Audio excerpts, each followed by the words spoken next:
Amuyo kadi ati kapatgan nga aldaw iti Holy Week kati Huwebes, Biyernes kan Sabado. Dagiti nasaong nga aldaw nga minti mangipalagip kadagiti maudi nga aldaw a pagnaed ni Jesus dito'y lubong kas tao aging gaan nagungar nga imuli sa dilangit.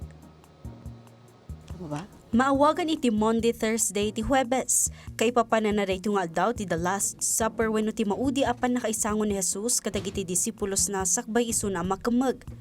Dito'y impinglay ni Jesus ti tinapay kan arak kan kinunana, daytoy ti bagik, daytoy ti darak.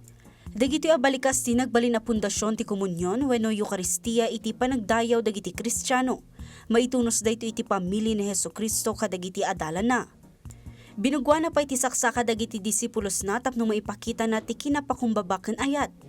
Timat aldaw ti Biyernes, maawagan na Good Friday. Daytoy ti aldaw ti pananglagip ti panakalansa kan ipapatay na iti krus. Tapno maisalakan dagiti tattao kadagiti basbasol. Aldaw ti panagleddaang, panagmanamanakan panagyaman iti daton ni Jesus. Iti Biblia, iti libro ni San Mateo na isurat, aday ito nga aldaw ti panakapugsat ti angas ni Jesus. Napisang ti kortina iti pagdatunan iti unag ti templo.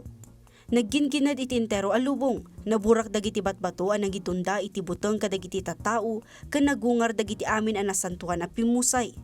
Bayat nga iti Holy Saturday wenno Black Saturday, isumat iti aldaw na itabon ti bagi ni Jesus. Naulimag, napasnag nga aldaw daytoy iti panaguray ken panagmanamen na. Kakailian dagiti nadakamat nga aldaw ti mangipasimudag iti naindaklan a daton nga awan ti makapada iti daytoy adaga. Ti manubot ang mangisalakan iti amin a tao. Ita, amuyon, barung aldaw, barung adan.